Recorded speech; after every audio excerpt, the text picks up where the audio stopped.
মধুৰ স্মৃতি যিটো এই মুহূৰ্তত মনত পৰিছে আপোনাৰ জুবিতাৰ লগত বহুত আছে বা অড মুমেণ্ট আহ, জুবিন আৰু শশাংক কেতিয়া যোগ হৈছিল অসমীয়া মানুহখিনিক ভাল পোৱাৰ তেওঁলোকক কিবা এটা গিফ্ট দিব খোজা সেই যিটো হেঁপাহ মানুহটোৰ মানে মানে সকলো সময়তে মোৰ মৰম লাগে সেইকেইটা পিন্ধাই মানে মোক মানে ধৰি পেলাই কান্দিছে মই বোলো কি হ'ল যে ইমানবোৰ মানুহে আমাক মৰম মানে মোক মানে বিশ্বাস কৰিছে ইমান মৰম কৰিছে ইমান হেঁপাহ কৰিছে চব ভাল হ'ব ন মই জনামতে আপুনি অসমৰ প্ৰথমগৰাকী কনিষ্ঠতম এডিটৰ আছিল জংঘলৰ ভিতৰলৈ সোমাই যোৱাৰ পিছত তোমাৰ সৰুকালত বহুত এক্সপিৰিয়েঞ্চ আছে মানে মই শিয়ালৰ গাঁতৰ পৰা মুৰ্গী উলিয়াই আনি পেলাইও খাইছোঁ মই প্ৰথমবাৰ শুনিছো কা আন্দোলনৰ সময়ত সেইখিনি সময় সেইখিনি সময়ত অলমষ্ট চব বন্ধ হৈ গ'ল 14 দিন একেলগে মানে অকল তেওঁ আৰু মই আছিলোঁ যিকেইজন মানুহৰ সৈতে তেওঁৰ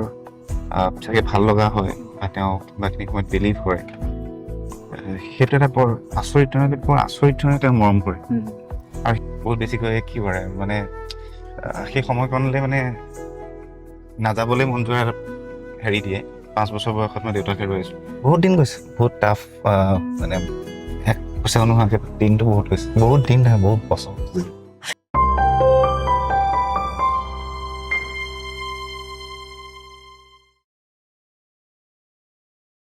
নমস্কাৰ এটি ব্যতিক্ৰম অনুষ্ঠান ৰে অফ লাইফৰ প্ৰথমটি খণ্ডলৈ আপোনালোক সকলোকে স্বাগতম জনাইছো আজি মই গৈ আছো এনে এগৰাকী ব্যক্তিক লগ কৰিবলৈ যিগৰাকী ব্যক্তি এসময়ত আছিল অসমৰ প্ৰথমজন কনিষ্ঠতম এডিটৰ যাৰ কলমৰ চিয়াহীয়ে কৈ যায় বহুতো কাহিনী যাৰ কণ্ঠ ইতিমধ্যে বহুতো সুৰভি যৌৱনাৰ হৃদয় স্পৰ্শী গৈছে কেৱল সেয়াই নহয় অভিনয় জগততো আছে তেখেতৰ এটি বিশেষ স্থান তেন্তে আহক তেওঁৰ কাষলৈ আপোনালোককো লৈ যাওঁ আৰু বহুতো কথা আজি আমি পাতিম তেওঁৰ সৈতে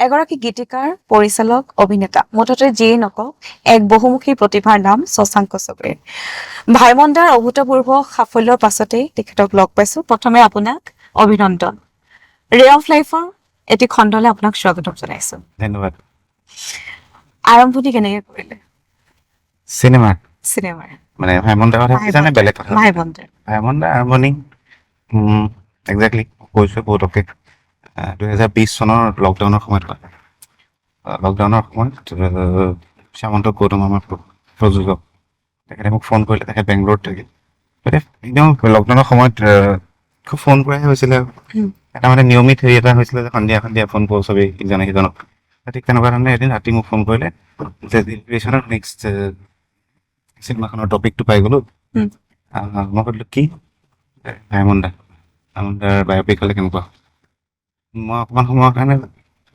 অকণমানটো মানে কেনেকুৱা লাগিছে ভাল ভাল হ'ব তেওঁ মোক ক'লে যে স্ক্ৰিপ্টটো লিখিব লাগে তো মই এইটো তোমাক দায়িত্ব দিব খুজিছোঁ হ'ব কিমান দিন লাগিব 6 মাহমান লাগিব সময় লাগিব প্ৰথমতে শব্দটো কৈছোঁ সময় লাগিব 6 মাহমান লাগিব ঠিক আছে আৰম্ভ কৰা তো লকডাউন কেনেকৈ আৰম্ভ কৰোঁ তাৰপিছত এই কথা বতৰাবিলাক ষ্টাৰ্ট হ'ল লকডাউনৰ পিছতে আমি কথাটোলৈ আহিলোঁ যে এটা টিম বনাই লৈ পেলাই আমি গোটেই কথাবিলাক যদি প্ৰপাৰলি ৰিচাৰ্চ কৰি লৈ পেলাই পাওঁ প্ৰত্যেকজন মানুহৰ পৰা ইণ্টাৰভিউ কৰি লৈ পেলাই যদি পাওঁ তেতিয়া টুকুৰা বহুত কথা পাব পাৰিম আৰু যিহেতু ভাইমন্দাৰ পৰিয়ালটোৰ পৰা আমি বহুতখিনি ছাপোৰ্ট পাইছোঁ মঞ্জুলা বৌ ৰিজু আমাৰ পূজা তেওঁলোকৰ ছাপোৰ্ট পাইছোঁৱেই কিন্তু তাৰোপৰি আৰু বহু কিবা কথা থাকিব যিবিলাক চিনেমাৰ বিষয়ক বা চিনেমাৰ ৰিলেটেড কিমান আমি জাৰ্ণিটোৰ বাবে তো সেই কথাটোৰ বাবে এটা ৰিচাৰ্চ টিম বনোৱা হ'ল ৰিচাৰ্চ টিমটোলৈ আহিলে কেইজনমান ব্ৰিটিছনা আহিলে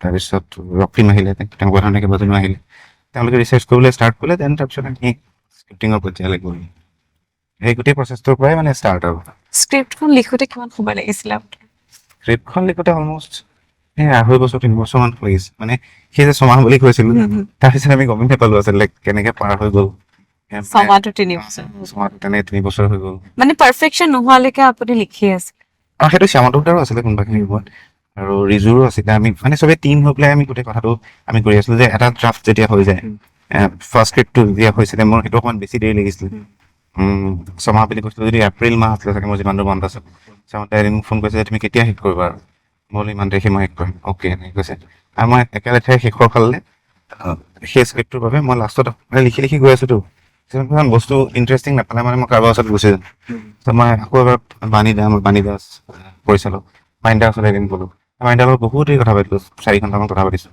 এই বিভিন্ন কথা পাতি আছোঁ ঘৰলৈ আহি কণ্টিনিউৱাছলি 3 দিন লিখিছোঁ লিখি এটা ড্ৰাফ্ট ঠিক হৈছে দিলোঁ চবেই পঢ়ি পেলাই সেই কিবা এটা এইখিনিত কমিছিলে আকৌ তাৰপিছতে ষ্টাৰ্ট কৰোঁ নহয় মানে আমি ঘৰলৈ গৈ লওঁ গোলাঘাটত গৈ থাকি ল'লোঁ 2 মাহমান তাত মই বিভিন্ন কিবা এটা লিখি থাকোঁতে কাৰোবাৰ কথা মনত পৰে তেওঁলোকৰ ঘৰলৈ গুচি যাওঁ তেওঁলোকৰ মাক বা বায়েক বা কোনোবা হ'লেও গোটেইখিনি বস্তু ৰিচাৰ্চ কৰি কৰা হৈছে গৈ তেনেকৈ গৈ থাকোঁ ঠিক তেনেকৈ আকৌ সেইটোতো কিবা এটা মানে এইটো বস্তু আৰু অকণ কিবা এটা মানে ভাল লগা নাই আকৌ নেক্সট হয় তাৰপৰা যোৰহাট গ'লোঁ মাজতে যোৰহাটত থাকিলোঁ বহুত সময় থাকিলোঁ তাৰপিছত আকৌ হঠাৎ শ্যামদাদাই কৈ দিয়ে যে কাইলৈ কিবা আছে নেকি নাই এতিয়াতো এইটোৱে হ'ব দিয়া তুমি কাইলৈ 11টা বজাত ফ্লাইট আছে গুচি আহা আকৌ বেংগলোৰ গুচি যাওঁ বেংগলোৰলৈ 3-4বাৰমান গ'লোঁ তাত গৈ থাকোঁ ত' ঠিক তেনেকুৱা ধৰণে আৰু আমাৰ স্ক্ৰিপ্টৰ ছুপাৰভাইজাৰ আছিলে সঞ্জীৱ হাজৰিকা ডিৰেক্টৰ ত' সঞ্জীৱ দাই আচলতে বহুত সময় ভাইমন্দাৰ সৈতে কটাইছে বহুত সময় ইনফেক্ট হিয়াদিনীয়া চিনেমাখনৰ মই ডাইলগত লিখিছোঁ হিয়াদিনীয়া চিনেমাখনৰ নামটো সঞ্জীৱ দাই দিয়ে গতিকে সঞ্জীৱ দাক আমি মানে ঠিক তেনেকৈ মানে পালোঁ যাৰ বাবে আমাৰ স্ক্ৰিপ্টটো কৰাত বহুত সুবিধা হ'ল মানে কিবা এটা লিখি পেলাই শেষ হ'লে সঞ্জীৱক দিওঁ সঞ্জীৱদাই এটা ছাজেশ্যন দিওঁ কেতিয়াবা সঞ্জীৱদাই আকৌ ডাইলগ এটাও দি দিয়ে যে তেনেকুৱা ধৰণৰ কৰাচোন এটা বিশেষ ধৰণৰ শব্দ মই তাত লিখিছোঁ এই যে সৰু ভাইমনে যেতিয়া প্ৰথম প্ৰেমিকাজনী বিফল হৈ যোৱাৰ পিছত বহি থাকে তে ইমান যদি বুজি পাইছে তেতিয়া কটপকৈ মাৰি দিছে এই যে কটপ শব্দটো এই ধৰণৰ মানে শব্দ ভাইমনদাই ব্যৱহাৰ কৰিছিলে তেওঁৰ নাটকত সেই কথাবিলাক তেনেকৈ জানিছিলোঁ গতিকে সেই যিমান মাইনিউট বস্তু পাওঁ এইবিলাকত বেছি গুৰুত্ব দি পেলাই মই চেষ্টা কৰিছোঁ ঠিক তেনেকৈ গোটেই কষ্টৰ পাছতে এক অভূতপূৰ্ব সঁহাৰি পাইছে এই সঁহাৰিখিনি কেনেকুৱা লাগিছে ছাকচেছ মানে গোটেই কথাটোত আচলতে ইণ্টাৰেষ্টিংলি মোৰ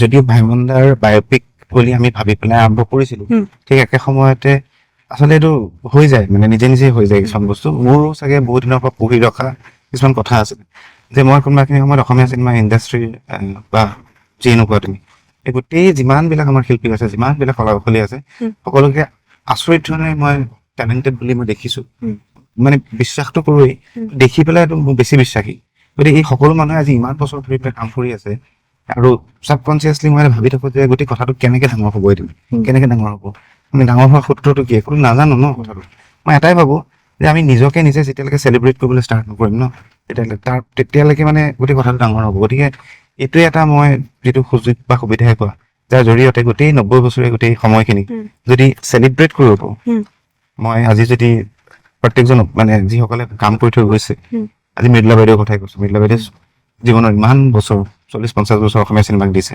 বিদ্যা বাইদেউ ইমানখিনি দিছে নিপন গোস্বামীয়ে ইমানকৈ দিছে বিজু ফুকন ডাঙৰীয়া ইমানকৈ দিছে তেনেধৰণৰ বহুত মানুহ যিয়ে ইমান দীঘলীয়া সময় দিছে যে তেওঁলোক সকলোকে আমি আমাৰ জেনেৰেশ্যনটোৱে যদি একেলগে মিলি চেলিব্ৰেট কৰোঁ তেতিয়া কিবা এটা হ'ব ন আমি ইজনে সিজনক চেলিব্ৰেট কৰিবলৈ ষ্টাৰ্ট কৰিব পাৰোঁ আৰু অন্ততঃ আমাৰ জেনেৰেশ্যনটোৰ পৰা বা আমি মানুহখিনি এবাৰতো তেওঁলোকৰ এই গোটেই কামটো কৰাৰ বাবে তেওঁলোকে বেলেগ কাম এটা চুজ নকৰি এইটো কাম চুজ কৰিলে আৰু এইটো কামেৰে তেওঁলোকে গোটেই জীৱন জীয়ালে তেতিয়া এবাৰতো তেওঁলোকক ধন্যবাদ দিব পাৰিম চ' সেই এটা প্ৰচেষ্টা তেনেকুৱা ধৰণে আছিলে গতিকে সেই কথাটো যেতিয়া হওঁতে এতিয়া লাহে লাহে অসমত হ'ল ভাৰতবৰ্ষৰ বিভিন্ন ঠাইত সমাদৰ পাইছে লাহে এতিয়া এব্ৰডত মানে কিমানখন কাণ্ট্ৰিত আমাৰ এতিয়া শ্ব'জ হ'বলৈ গৈ আছে এটা অলমষ্ট আৰু 12টামান শ্ব'জ হ'ব এতিয়া অষ্ট্ৰেলিয়াত হ'ব USA-ত আছে কেলিফৰ্ণিয়াত আছে কানাডাত আছে বহুত ঠাইত আছে এই ঠাইবিলাকৰ পৰা যেতিয়া আহিছে ইউৰোপতো আছে চ' তাতোত চেলিব্ৰেট হৈছে ন বস্তুটো কথাটো এই গোটেই কথাটোৱে মই ভাবোঁ যে গোটেই অসমীয়া চিনেমা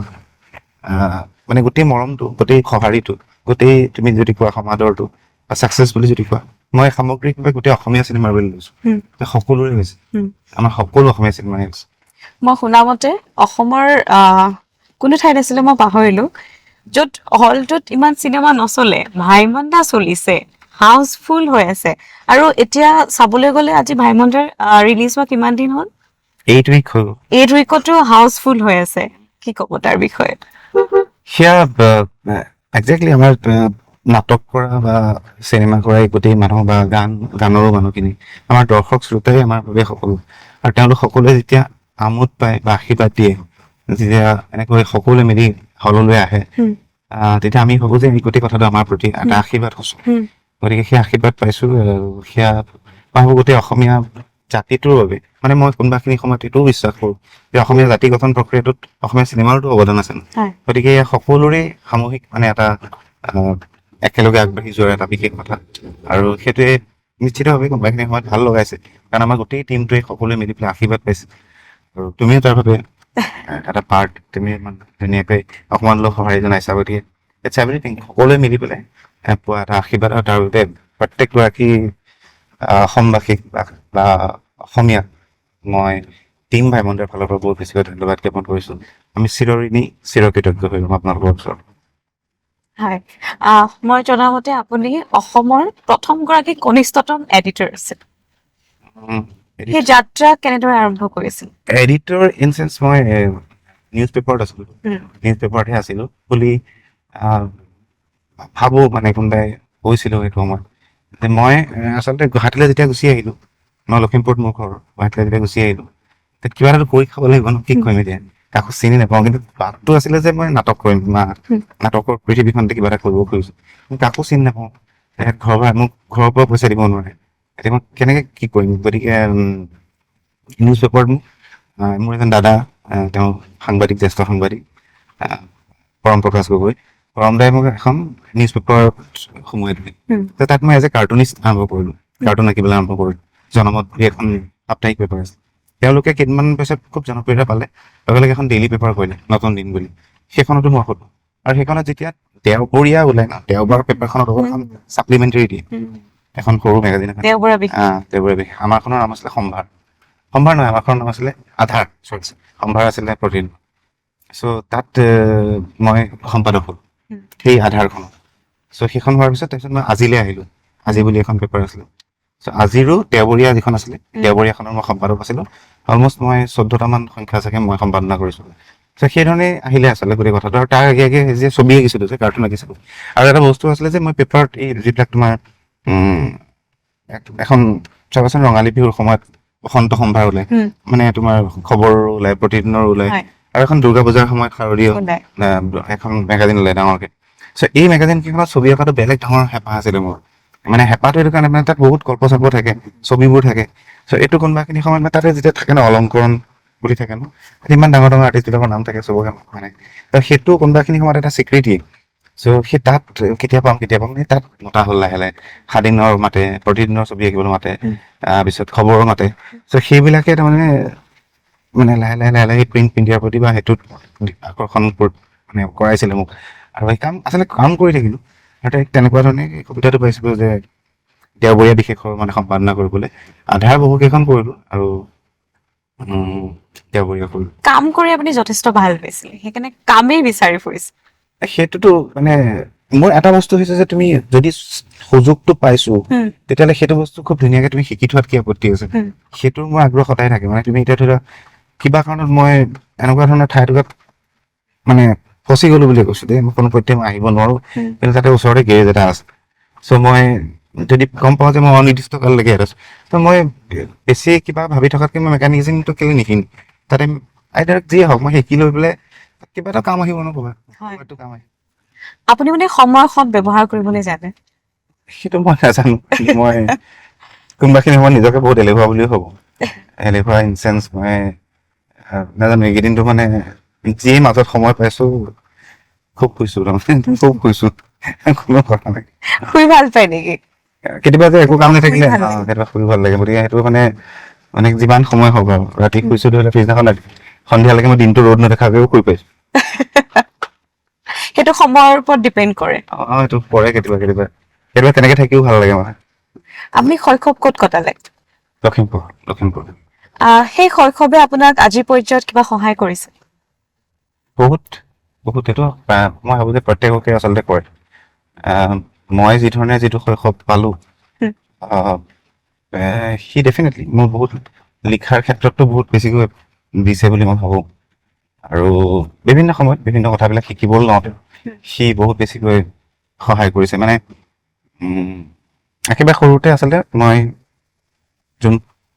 যিখন ঠাইত জন্ম ঠিক আমাৰ যিখন গাঁও আছিলে চ' তাত মোৰ খুব কম কথাই মনত আছে কাৰণ মোৰ খুব কম বয়সত মোৰ দেউতা ঢুকাইছে দেউতা ঢুকাই যোৱাৰ পিছত মই অলপ সময় খুৰাহঁতৰ ঘৰত কটালো তাৰপিছত আমাৰ এটা ঘৰ হ'ল আমাৰ এখন বেলেগ এখন গাঁৱলৈ লৈ যোৱা হ'ল সেই গাঁওখনত থাকি পেলাই গাঁওখনৰ বাবে নতুন আছিলে সেইখিনি সময় কিন্তু তাতে মানে এটা অভূতপূৰ্বভাৱে মোৰ এটা লাভ হৈছিলে যে মোৰ ঠাইখনত আমি যিখন ঠাইত আছিলো সেইখিনি বিৰাট জংঘল এৰিয়া আছিল আৰু বিশাল পথাৰ এখন আছিলে বিশাল মানে চকুৰে নেদেখা দূৰলৈকে এখন পথাৰ য'ত এতিয়া মানে এটা ভৰিৰ খোজ দিবলৈ জেগা নাই মানে চবতে মানুহ হৈ গ'ল চ' পিছফালে যিখন জংঘল আছিলে আমাৰ ঘৰৰ পিছফালে চ' এই জংঘলখনে মোক বহুত কেহি দিছে জংঘল মানে বিশাল এখন জংঘল মানে তুমি ভাবিব নোৱাৰা ত' তাতে বান্দৰ বহুত আছে কোনোবাই কোনোবাই আগতে কোৱাও শুনিছিলো যে তাত বাঘো আছিলে বুলি নাজানো মানে ত' আমি তাৰ সেই জংঘলখনলৈ মানে যদি সোমাই যাওঁ জংঘলৰ ভিতৰলৈ সোমাই যোৱাৰ পিছত তোমাৰ সৰুকালত বহুত এক্সপিৰিয়েঞ্চ আছে মানে মই শিয়ালৰ গাঁতৰ পৰা মুৰ্গী উলিয়াই আনি পেলাইও খাইছো মই প্ৰথমবাৰ শুনিছো তাৰমানে কি হ'ল আমাৰ ঘৰত হেৰি হ'ল মোৰ এটা বন্ধু আছে ত' সি মানে জংঘলখন পুৰা পুৰা তন্নকে চিনি পায় তাৰ লগতে আচলতে মই গোটেইখিনি কৰিছো সিয়ে মোক লৈ গৈছে ত' ক'ৰবাত জলফাই গছৰ ওপৰত জলফাই খাই থাকো ক'ৰবাত কুজি থেকেৰা খোৱা তোমালোকৰ কিমান অভ্যাস আছে নাজানো থেকেৰা গছৰ একদম ওপৰত ঠিক কুজি থেকেৰা ঘৰৰ পৰা নিমখ আৰু জলকীয়া লৈ যাওঁ ত' ওপৰত খাই থাকো এদিনটো খাই পেলাই মানে ৰাতিলৈকে মই নামি হৈ পোৱা সি আকৌ মানে কি হয় সাপ দেখিলে মানে বিৰাট ভাল পায় সাপ মানে ভয় নকৰে সি ধৰি বিৰাট ভাল পায় সেইবিলাক বেলেগ এটা ঠাইত সি এৰি দিয়ে ত' এদিন মই ওপৰৰ পৰা এনেকে নামিব লওঁতে তলত দেখিছো গছজোপাৰ তলতে এটা পুৰা কিচকিচীয়া ক'লা পুৰা মাটি ফেটি এটা আছে ত' মই সাপলৈ আটাইতকৈ ভাবো ত' মই নামি নাহো সি কয় তই কি বৌ কৈছে সি মোতকৈ ওপৰত থাকিলে গতিকে মই আঁতৰি নিদিলে সি নামি আহিব নোৱাৰে একদম সন্ধিয়ালৈকে মানে হেৰি কৰি নোযোৱালৈকে মই নাহিছিলো ঠিক সেই জংঘলখনত সেই তেনেকুৱা ধৰণৰ সাপ বা কিবাকিবি আমাৰ ঘৰত মুৰ্গী আছিলে মুৰ্গী নাইকিয়া হ'ল মায়ে ক'লে যে হেঁপাহে লৈ গ'ল হেঁপাহে লৈ গ'ল বুলি ক'লে ই মোক ক'লে যে হেঁপাহে নিয়া নাই ৰস ক'ত আছে মই জানো সি মানে শিয়ালৰ গাটো চিনি পায় ক'ত শিয়াল থাকে তালৈ গৈ সি শিয়ালৰ গাঁতৰ পৰা উলিয়াই আনি আমাৰ ঘৰৰ কাষত কেনেকুৱা হয় শিয়ালৰ গাঁতবোৰ এনেকে খুং নিচিনা মানে তললে সোমাই যায় তললে সোমাই যায় সিয়ে সোমাইছে মই বাৰু নাই হাত ভৰাই পেলাই সি আনিছে ডাঙৰ হয় মানে ভিতৰৰ ফালে অকমান ডাঙৰ হয় সি আনি গুহা তলত খানি কৰিলে ত' সি আনিলে আনি পেলাই আমাৰ ঘৰৰ কাষত কেৰাহী আমাৰ মাক খুজি পেলাই মায়েতো সোমাব নিদিয়ে মানে দুদিন হোৱাৰ পিছত আনিছে শিয়ালে কি কৰে মানে মাৰি জমা কৰে আচলতে ত' থাকে তেনেকুৱাই বুলি ভাবিছো নহ'লে মানে আমি কেনেকেনো দুদিনৰ পিছত পাম সি তথাপি কৈছে তাজা হৈ আছে মাংস বুলি কয় চব চেলিয়াই মেলি তাৰপিছত ৰান্ধি পেলাই আমি ভাত চাত ৰান্ধি পেলাই খাবলৈ লৈছো মই সেই যিটো জিভাৰ মানে হেৰি সেইটো মই লাইফত নাপাহৰো মানে মই এনেকে জাষ্ট মুখত দিছো আৰু এনেকে দলিয়াই দিছো ডাইৰেক্ট উলিয়াই দিছো বিকৃত তিতা তাৰমানে বিকৃত তিতা মানে ইয়াতকে তিতা মই পোৱাই নাই মই চিৰতা খাইও ভাল পাওঁ তিতা খাই ভালেই পাওঁ চিৰতা তিতা মই মাজে মাজে এনেই খাই থাকো মই ভাল পাওঁ মই একো বেয়া নাপাওঁ মই তিতা খাই যেনেকে ভাল পাওঁ সেইটো তিতা মানে ইমান উৎকট তিতা মই পাহৰিব নোৱাৰো তাৰমানে তাৰ গোটেই মাংসখিনি পেলাই দিছো সিও নাই খোৱা চ' কথাটো পিছত গম পাওঁ যে তেনেকুৱা ধৰণেৰে শিয়াল বা অন্যান্য প্ৰাণীয়ে যিয়ে মাৰি পেলাই থয় ন অন্য জন্তুৱে যাতে খাব নোৱাৰে সিহঁতি তাৰ এটা বিষ ঢালি থয় নিজৰ ফালৰ পৰা কিবা এটা পিছত শুনিছো চ' সেইবিলাকো কৰি পাইছো চ' সেই জংঘলখনৰ পৰা বহুত শিকিছো আৰু জংঘলখনত বহুত ফল আছিল সেইবিলাকৰ সৈতে সৰুতে চিনাকি হোৱা কোনটো পনিয়ল কোনটো কি বস্তু আমি জামু কেতিয়াও কিনি পোৱা নাই ক'লা জামু কিনি পোৱা নাই বগা জামু কিনি পোৱা নাই বগৰী কিনি পোৱা নাই সেইবিলাক চব তাতে বৰটেঙা তাৰপৰা ঘৰৰ পৰা লৈ আনি পেলাই পথাৰত খোৱা এই গোটেই কথাবিলাকে আৰু সৰুকালটো সেই সময়কণে আচলতে বহুত বেছি বহুত চাগে সহায় কৰিলে আমি যেতিয়া সুধো কাৰোবাক আপুনি ক'ৰ পৰা উৎসাহ হৈছে বা সকলোৱে বেলেগ বেলেগ কথা কয় আপুনি কিন্তু প্ৰথমবাৰ পাইছো জংঘলৰ পৰা আপুনি বহুত কিবা কিবি পাইছে চাগে মানে সেইখন জংঘল মানে মই মিছ কৰো মানে এতিয়া যে গৈ পেলাই মই দেখো যে তাত বহুত মোকতো চিনিয়ে নাপায় গাঁৱত বহুত মানে ত' বহুত মানুহ মানে আৰু সেই জংঘলখন তাৰ মাজত থকা পুখুৰী এটা আছে বিশাল পুখুৰী এটা সেই পুখুৰীটোত মানে মাজলৈ যোৱাত মই সাঁতুৰিব নাজানো মানে পাৰতে মই থাকো বাকী লগৰবিলাকে যোনে সাঁতুৰিব জানে সিহঁতি গুচি যায় চ' সেই মানে ডেফিনেটলি বহুত শিকালে বহুত জংঘলখনতো হয়েই আৰু সৰু শৈশৱৰ আৰু এনেকুৱা কি বস্তু আছে যিটো আপুনি বহুত মিছ কৰে এতিয়া তেনেকুৱা বহুত কিবা কিবি আছে আচলতে যিহেতু মই কৈছো তোমাক যে একদম সৰু কালটোতে 5 বছৰ বয়সত মই দেউতাক হেৰুৱাইছো চ' দেউতা ঢুকাই যোৱাৰ পাছৰ সেই সময়কণ মানে দেউতা নোহোৱা হোৱাৰ যিটো কথা, চ' মই বাইদেউ ভাইটি আমি তিনিটা আছো, গতিকে আমি সেইটো যিবিলাক কথা আছে সেইবিলাকে কোনোবাখিনি সময়ত বহুত বেছিকৈ কি কৰে মানে সেই সময়কণলৈ মানে নাযাবলৈ মন যোৱাৰ হেৰি দিয়ে। কিন্তু কোনোবাখিনি সময়ত এতিয়া উল্টাকেও ভাবি পেলাই চাওঁ যে সেই সময়কণে আকৌ আৰু বেলেগ বেলেগ কথাও শিকালে। দেউতা নথকাৰ ফলত কিছুমান কাম এনেকেই কৰিবলগীয়া হ'ল, ষ্ট্ৰং হ'ল। কি বা হলো কেনেকে বা হলো, মায়ে মানে কিছুমান বস্তু একদম ইণ্ডিপেণ্ডেণ্টলি কৰিবলৈ দি দিলে। মই তৃতীয় শ্ৰেণীৰ পৰাই মই ঘৰৰ বজাৰ কৰিছো। আমাৰ ঘৰত এখন বাইদেউৰ লেডিজ চাইকেল আছিলে, মোৰ লেডিজ চাইকেলখনতে, কাৰণ বেলেগ চাইকেল মোৰ নাই, এখনতে উঠি পেলাই বেগ চাইকেল লৈ মই ঘৰৰ সকলো বজাৰ মই কৰোঁ। ত' মায়ে তেতিয়াৰ পৰাই দিছে, গতিকে সেইটোৰ মানে ধৰি লোৱা কাৰোবাৰ লগত ডিল কৰিবলৈ লোৱা ন, বজাৰ কৰিবলৈ যোৱা মানে কি এজন মানুহৰ লগত মই ডিল কৰিম, ত' সেই কথাবিলাকৰ মানে আপোনতাবিলাক ভয় ভাৱবিলাক নোহোৱা। আৰু সৰুৰে পৰা মোৰ বাইদেউ কিছুমান কথা কিন্তু তেনেকে ধৰণে একদম শিকাইছিলো, যেনে মোক ক্লাছ 5 মানতে মানে কিবা মই এৱাৰ্ড পাইছিলো, আচলতে হেৰি পালো, মই খুব ছবি আঁকিছিলো তো সৰুতে, মই অসংখ্য ছবি আঁকিছিলো। চ' সেই অসংখ্য ছবি আঁকিছিলো মানে কি আৰু পেইণ্টিং বেলেগ বেলেগ কৰিছিলো। চ' এই ছবি অঁকা কম্পিটিশ্যন বিলাক হয় যে, ক্ৰিয়েটিভ মাইণ্ডটো আপোনাৰ সৰুৰ পৰাই আছিলে। সেইটোতো মই নাজানো, কিন্তু ছবি আঁকিছিলো মই সৰুৰ পৰা। গতিকে সেই ছবি আঁকোতে কম্পিটিশ্যন বহুত হয়। এবাৰ কোনোবা এটা অল আছাম কম্পিটিশ্যন হৈছিলে, মই তাত 500 টকা পাইছিলো নেকি, 500 টকা পালো। আৰু এটা কম্পিটিশ্যন হৈছিলে, সেইটো কম্পিটিশ্যন মই 300 টকা পাই পেলাই 800 টকা এটা মোৰ হ'ল। তাৰপিছত প্ৰথম ইনকাম চাগে নাজানো, প্ৰথম ইনকাম আৰু বেলেগকেও হৈছে। আচ্ছা। তাৰপিছত সেই বাইদেউ মানে মই পইচা নিদিওঁ কাকো, বাইদেউ ক'লে তই কাকো দিব নালাগে, তই নিজৰ একাউণ্ট এটা খুলি। চ' মই একাউণ্ট খুলি পেলাই কেনেকৈ খুলিম, মোক কৈছে কেনেকৈ খোলা না বেংকত যা, মই তাইক কৈ থাকোঁ তই খুলি দে না, তই জানিবি তাই কোনদিন গালি পাৰে, যা ক্লাছ 5 গৈ পেলাই তই নিজে চিনাকি হ, নিজে ফৰ্ম ফিল আপ কৰ, কেনেকেনো একাউণ্টটো খোলে গমটো পাবি, সেইটোতো শিকিবি। গতিকে মই তেনেকে গৈ গালি চালি খাই মেলি তেনেকেই বেংক একাউণ্ট খুলিলো। কিন্তু সেই পইচাকেইটা হেৰাই গ'ল মানে কি, বেংকত সেই 800 টকাই সোমালে আৰু নোসোমালে আৰু। তাৰপিছত আৰু কোনো পইচা দিব পৰা মই নহ'লো। আৰু বেলেগ বেলেগ ধৰণৰ কিবা কিবি কৰিছো মই সৰুতে, ৱাল বেনাৰিং কৰিছো, ৱালত ছবি আঁকিছো, এইবোৰ জয় অসম লিখা, কিবা লিখা এইবিলাকো কৰিছো। বিশ্বকৰ্মা পূজাৰ গেট বনাইছো। বিশ্বকৰ্মা পূজাত মানে গেট মানে মই গেটখন বনোৱা নাই, গেটখন বনোৱাৰ পিছত গেটখন লিখিব লাগে যে শ্ৰী শ্ৰী শ্ৰী শ্ৰী বিশ্বকৰ্মা পূজা, সেইটো লিখাৰ কাৰণে মোক মই অৰুণাচললৈ মোক লৈ গৈছিলে ASTCত লিখিবলৈ কাৰণে। তাত 200 টকা দিম বুলি ক'লে, যিজন আছিলে তাৰ হেৰি আছিলে চুপাৰভাইজাৰ আছিলে, তেওঁ মানে ইমান অকণমানি ল'ৰা অহা দেখি পেলাই মোক 300 টকা নে কিমান টকা এটা বেছিকে দিছিলে, মৰম কৰি হ'ল মই বেছিকে। মানে ক্লাছ 6-7 মানত গৈছো লিখিবলৈ, কাৰণ মই কথাটোৰ পইচা গুচি গ'লো আৰু কোনোবাই লৈ গ'ল মোক, চবেই লিখিব জানে বুলি জানে। তো আমাৰ গাঁওখনত এখন মোৰ দাদা এজনে, বিশেষকৈ মোৰ খুৰা এজন আৰ্টিষ্ট আছিলে, ছবি আঁকিছিলে, তেওঁ চান্দিনী গেটৰ পৰা 5টাত আছিল। চ' চন্দ্ৰকমল গগৈ, তেওঁৰ ওচৰত মই সৰুৰ পৰা ছবি শিকিছোঁ। মোৰ দেউতাই ছবি শিকাবলৈ তেওঁৰ ওচৰত থৈ গৈছিলোঁ, তেওঁ শিকিছিলোঁ। কিন্তু আমাৰ একদম গাঁওখনতে এজন মানে আৰ্টৰ টিচাৰ আহি গ'ল, অনুপ কুমাৰ শৰ্মা। তেওঁ আচলতে অসমৰ বিখ্যাত এজন আৰ্টিষ্ট হয়, তেওঁ এতিয়া গুৱাহাটীত থাকে। চ' অনুপ দাই আমাক একদম সৰুৰ পৰা যেতিয়া ছবি শিকালে, সেই ছবি শিকাওঁতে আৰ্ট স্কুলখনত আমি বহুত আৰ্টিষ্টক লগ পালোঁ, মানে অসমৰ পৰা বহুত আৰ্টিষ্টে গৈ পেলাই আমাৰ লগত ৱৰ্কশ্বপ কৰে। চ' এই ৱৰ্কশ্বপছবিলাক আৰু সেই সময়কণত আমাৰ গাঁওখনত হোৱা সেই গোটেই মানে এটা কাইণ্ড অফ আৰ্টৰ মানে বিশেষকৈ পেইণ্টিঙৰ এটা যি ধৰণৰ মানে এটা পৰিৱেশ নিৰ্মাণ হৈছিলে, বেলেগ ধৰণৰ মানে প্ৰত্যেকৰ মানুহতে ল'ৰা ছোৱালীবিলাকে ছবি আঁকিব জানিছিলে, মানে সেই আৰ্ট স্কুলখনৰ বাবে তালৈ আমি ছবি যাব বিচাৰোঁ। তাত এটা ৱৰ্কশ্বপ হয়, এটা ছামাৰ কেম্প হয়, এটা উইণ্টাৰ কেম্প হয়। চ' সেইবিলাকত মানুহৰ ঘৰে ঘৰে পইচা তুলি পেলাই, কাৰোবাৰ পৰা বুট তুলি পেলাই আমি 7 দিন ৱৰ্কশ্বপটো পাতোঁ। তাত কৰা নাটক মানে তাতেই নাটক কৰিছোঁ প্ৰথম মই নিজে নিজে। সেই সময়বিলাক কেতিয়াবা মিছ কৰা যায়। আপোনাৰ পৰিয়ালত কোন কোন আছে? মোৰ মা, মোৰ বাইদেউ আৰু মোৰ ভাইটি, আমি 4টাই মানুহ আমাৰ। আপোনাক অনুপ্ৰেৰণা যোগোৱা কোনোবা ব্যক্তি বা কিবা বস্তু আছে?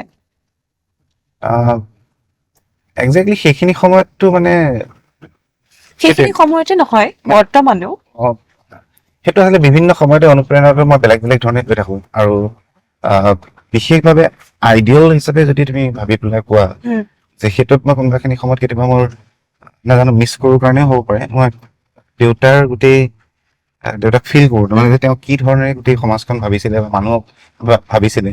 তেওঁ খুব মানুহ ভাল পাইছিলে, মানে আমাৰ ঘৰলৈ বহুত মানুহ আহে, তেওঁ লগতে কাৰোবাৰ লগত খুব হাঁহিমুখীয়াকৈ থাকে।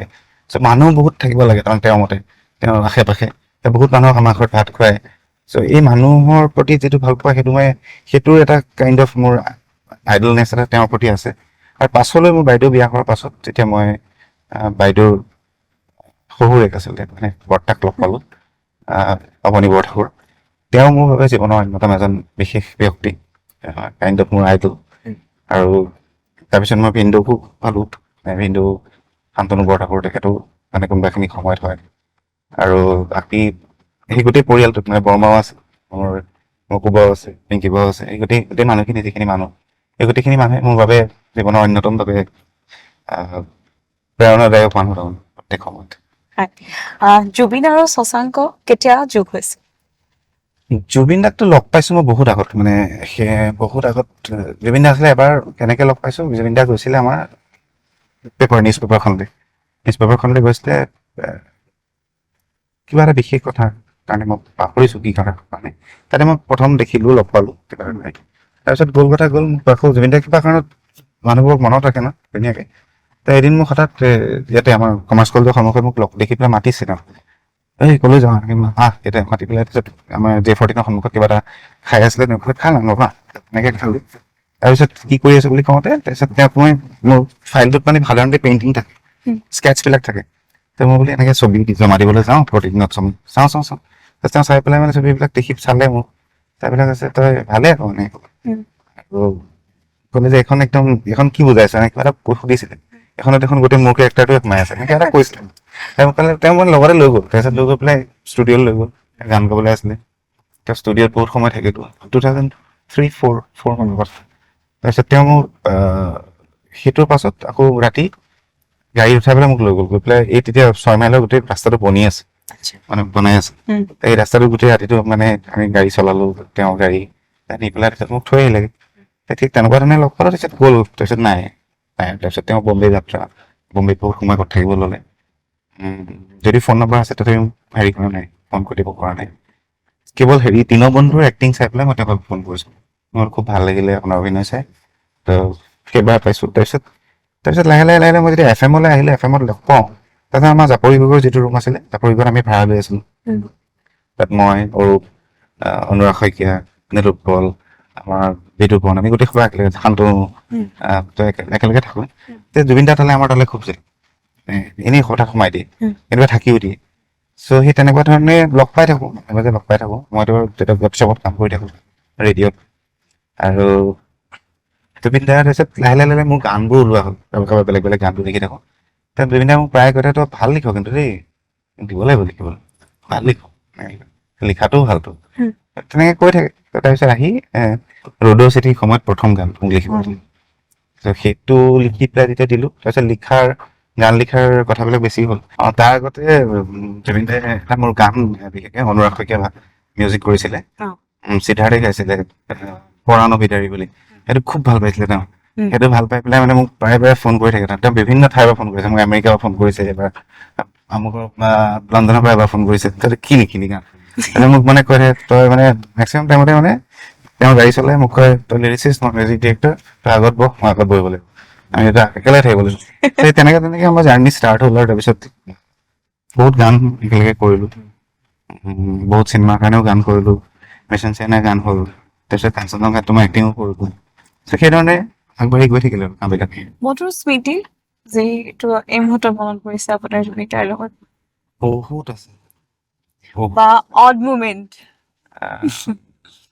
হট মোমেণ্টটো তেনেকুৱা ধৰণৰ মানে বহুত কিবা কিবি মানে শ্বেয়াৰ কৰিব পাৰে, শ্বেয়াৰ কৰিব। একদম স্পেচিয়েল কিবা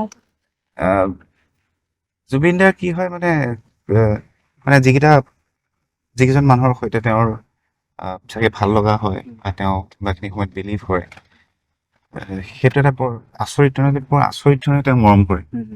আৰু সেই মৰম কৰা মানুহটোৰ প্ৰতি তাৰমানে তোমাৰ কিবা কিবি মানে তেওঁক কৰিব বিচাৰে মানে ধৰি লোৱা একো নহ'লেও ধৰি লোৱা এই কালি মাংস বনাইছিলোঁ খাবি, মানে মানে সেই তেনেকুৱা ধৰণৰ কিছুমান কাম কৰে যিবিলাকত তুমি গম পাব লাগে তাৰমানে। আৰু সেই বস্তুটো বুজি পাওঁ যে মই যে কিয় মানে এইখিনি কাম তেওঁ কৰে, বা কিয় তেনেকৈ ধৰণে ভাবে। কোনোবাখিনি সময়ত সেই ডাঙৰ কৰা এইটো কেলৈ কৰিবি, নকৰিবি, সেই তেনেকুৱা ধৰণৰ কিবাটো আমাক মানে গাইড কৰা। আৰু বিশেষভাৱে কওঁতে তোমাক কওঁ যে মই ৰ'দৰ চিঠি গানটোতো আছে, আৰু বেলেগ গানতো আছে। এবাৰ কিবা এটা গান তেওঁ লিখিছে, লিখি পেলাই মোক কৈছে তইহে বুজি পাবি। এইটো যিমান দূৰ মনত আছে মোৰ হেৰি গানটো নেকি, এই কেতিয়াবা ৰ'দে মাতে মই গানো শুনিম কিন্তু আপোনাৰ কণ্ঠত। নাই মই ইমান গান গোৱা মানুহ নহয়। আৰু সেই গানটো লিখি অহাৰ পাছতেই লিখি পেলাই যেতিয়া শেষ হৈছে মোক মাতি আছে, তো মই ক'ৰবালৈ গৈছিলোঁ, 2টামান বজাৰ পৰা মোক ফোন কৰিছে। অলমষ্ট মই গৈ নোপোৱালৈকে তেওঁ মোক 57 বাৰমান ফোন কৰিছে। বাপৰে। তো আৰু এদিন মানে আৰু এটা হৈছে যে য়েছ এইটো আছে। এটা কানেকশ্যন মনৰ মানে মই হৃদয়ৰ। ৰাতিপুৱা আহি পেলাই পাই পেলাই মই শুনি দিছোঁ, ভাল লাগিছে মোৰ। মোক কৈছে যে বুজাইছে গোটেইটো ড্ৰপ কৰ্ড হয়, আমুক হয় তামুক হয়, কেনেকুৱা লাগিছে। মোক ভাল লাগিছে বুলি কৈছিলোঁ। আৰু ঠিক তেনেকুৱা ধৰণে তেওঁৰ এটা বিশেষ গান মই এইটো গানটো তাৰপিছত এলবামত, আমাৰ মা এলবামতে আছে নেকি গানটো। সেই গানটো বেলেগ এখন চিনেমাত দি দিছিলে। আৰু তেওঁ বহুত দিনৰ পৰা মোক কৈ আছিলে যে এনেকুৱা গান এটা মই মানে কৰিবলৈ মন যায়, এনেকুৱা গান এটা মোৰ লিখিবলৈ মন যায়, কিবা এটা বিভিন্ন সময়ত বিভিন্ন কথাটো পাতিছিলোঁ। তাৰপিছত মই এদিন তেওঁ মাতিলে যে চিনেমাখনৰ গান হৈছে, ডাইৰেক্টৰো আহিছে, প্ৰডিউচাৰো আহিছে। মই মানে তেওঁ মানে গানবোৰ শুনাই আছে, শুনাই থাকোঁতে মই পটককৈ ভাবিলোঁ এইটো গান দেখোন তেওঁ কৈ থকা গানটো এটা। মই জুবিন দাক এনেকৈ মানে ধৰিছোঁ হাতত, কি হ'ল তেওঁলোক কিবা সহজকৈ ভাবিম, কি হ'ল মই মানে তেওঁ কৈছোঁ মানে বাহিৰলৈ যাব লাগে তাৰমানে। এপাকত বাহিৰলৈ তেওঁ আহি পেলাই মোক কৈছে আপুনি যে কৈ আছিলে যে মোক এইকেইদিন এইটো দেখোন গানটো, মই লিখিলোঁ নি এইটো, কেতিয়া লিখিলোঁ এনেকৈ আছে। মই এইটো নিদিব বেলেগক। ভিতৰলৈ এইটো মানে মই বেলেগ এটা গানৰ কাৰণে কৰিছিলোঁ। তাতে গানটো ঘূৰাই তেওঁ গানটো কলাৰটো চেঞ্জ কৰি দিলে। তাৰপিছত তেওঁৰ কাৰণে বিশেষ তেওঁৰ এলবামৰ গান হৈ থাকিলে, কাৰণ তেওঁৰ হেঁপাহটো মই গম পাওঁ এই গানটোৰ বিষয়ে। আৰু চিঞৰৰ যিটো গান আছিলে, টাইটেল ট্ৰেক আছিলে, চিঞৰৰ যিটো টাইটেল ট্ৰেক চিনেমাখনৰ, সেই গানটো তেওঁ যেতিয়া ডাবিং কৰিছিলে সেইদিনাখন কিবা কাৰণত মই নাছিলোঁ, কিবা এটা মোৰ কাম আছিলে চাগে, কিবা আছিলে, মোৰ ৰেডিঅ' থাকিব পাৰে। মই শুই থাকিলোঁ সোনকালে, ৰাতিপুৱা শুই উঠিছোঁ, মোক 53টা মিছ কল। তাৰপিছত পিছদিনা মই মানে আচৰিত পাইছোঁ ন, পাই পেলাই মই তেওঁক ফোন কৰিছোঁ সন্ধিয়া, কেলৈ ফোন কৰিছিলে মই, তই কি লিখি পেলালি এইটো, সেইকাৰণে ফোন কৰিছিলোঁ, তই কেলৈ লিখিবি এইটো, মানে তই আহিব লাগিব এতিয়া। তো মই সেইদিনা যোৱা নহ'ল। এই তেনেকুৱা ধৰণৰ কিবা কিবি ঢেৰ মধুৰ স্মৃতি আছে। কা আন্দোলনৰ সময়ত সেইখিনি সময়ত অলমষ্ট চব বন্ধ হৈ গ'ল। 14 দিন একেলগে মানে অকল তেওঁ আৰু মই আছিলোঁ। 14 দিন মানে তেওঁ ৰান্ধে মই খাওঁ, মই ৰান্ধো তেওঁ খায়। মাজে মাজে ৰাতি কোনোবা আহি পেলাই আমাক কেতিয়াবা মাছ দিয়ে, কিবা দিয়ে। 14 দিন অকল সেই খাৰঘুলি ঘৰটোত কোনো কোনোৱেই নাই, অকল আমি 2টা মানুহ।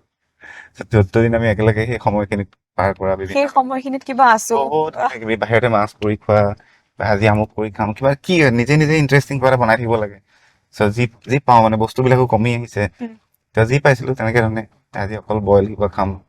তো এনেকুৱা ৰন্ধা বঢ়াৰ কথাই অলপ বেছি আছিলে। আৰু তাৰ মাজে মাজে কিবা চাগে আমি গানৰো কাম কৰিছোঁ সেইটো সময়ত, মই অকণমান পাহৰিছোঁ। সেই তেনেকুৱা ধৰণৰ আছে। পথাৰৰ মাজত ৰাতি কথা নাই শ্বুটিং কৰি থকাৰ মাজত মোক কৈছে, মানে মই গৈ পাইছিলোঁ আচলতে সেইখন ভাইমন মুনীন বৰাদেৱৰ শেষৰ চিনেমাখন, যিখন প্ৰিয় আছিলে, বিশ্বনাথ চাৰিআলিত শ্বুটিং হৈছিলে। মই যিদিনাখন গৈ পালোঁ মানে সেইদিনাখন তেওঁ মানে একদম বিৰাট উৎসাহ, এইফালে ৰিজু আছিলে, ৰিজুৰো বিৰাট উৎসাহ, মানে মোক মানে শুবলৈ দিব, মানে দুইটাই মোৰ লগত থাকিব। তো এইফালে ৰিজু হৈছে, এইফালে জুবিন দা হৈছে। মই গোটেই ৰাতিটো সাৰ পাই আছোঁ, এইটো কাৰণে সাৰ পাই আছোঁ, মই বিৰাট ভাগৰত গৈছিলোঁ ইয়াৰ পৰা। দুইটাই কমপ্লিট মানে জেনেৰেটৰ টাইপ নাক বজাই আছে আৰু মই সাৰ পাই থাকিবলগীয়া থাকে। তো পিছদিনাখন ৰাতিপুৱা তাৰপিছত সেই যিদিনাখন গৈ পাইছিলোঁ সেইদিনাখনে সন্ধিয়া তেওঁ বিৰাট মানে মই গৈ পোৱা ফূৰ্তি মানে আমি সেইটো ক'বলৈ যাওঁ মানে ভাগনদাইটো আৰু গোটেই ষ্ট্ৰিক্ট হেৰিয়াত থাকে, মানে যে গোটেই এক্টৰ এক্ট্ৰেছে ভালকৈ থাকিলে টোপনিটো ভালকৈ গ'লে ৰাতিপুৱা ভালকৈ অভিনয় কৰিব। মোক তেওঁ ৰাতি বিশাল পথাৰ এখনৰ মাজত লৈ গৈছে, মজা এখনৰ মাজলৈ লৈ গৈ পেলাই গাড়ীখন ৰখাইছে, পথাৰৰ আলিয়ে চালিয়ে গাড়ী চলাইছে, কৈছে এতিয়া চাহ দূৰলৈকে কোনো নুশুনে। ক'ৰবাত মেচ এটা বিচাৰি ফুৰিছোঁ, জুই জ্বলাব লাগে, ঠাণ্ডা দিন, জুই চুই ফুৰাই পেলাই আমি গুচি আহিলোঁ। বিশেষ জুবিন দাক যদি আপোনাক ডেছক্ৰাইব কৰিব দিওঁ, জুবিন দাৰ খুব সহজ সৰল প্ৰকৃতিৰ এজন মিঠা মনৰ শিল্পী। নিশ্চিতভাৱে তেওঁ এজন খুব ভাল মানে বিশেষভাৱে মই কওঁ যে আটাইতকৈ স্পেচিয়েল যে বহু বছৰৰ পিছত অসমীয়া সংগীতে এজন কণ্ঠশিল্পী পাইছে, মানে বহুত বলিষ্ঠ, যাৰ বিষয়ে মানে আজীৱন অসমীয়া সংগীতে সদায় মানে এটা গৌৰৱময় অৱস্থাত থাকিব।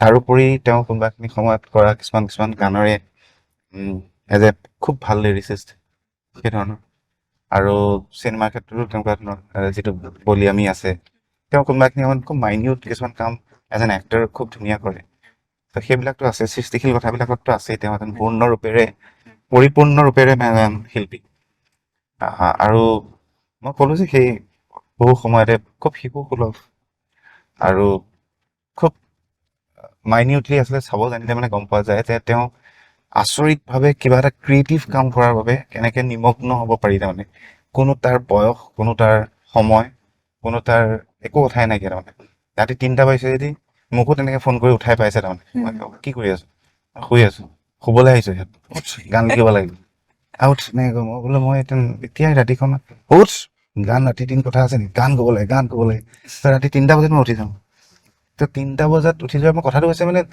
মই আচলতে সঁচাকৈ হয় তেওঁ ইমান সোপা গান কৰাৰ পাছত আকৌ এটা নতুন গান কৰাৰ সেই যিটো craze বা তো সেইটোৰ পৰা শিকিব লগা বহুত কিবি আছে তেওঁৰ পৰা তেনেকুৱা ধৰণে আৰু কাম এটা কৰি থকাৰ সময়ত চ' মই এবাৰ কাঞ্চনজঙ্ঘাৰ সময়তে নেকি মিছন চাইনাৰ সময়ত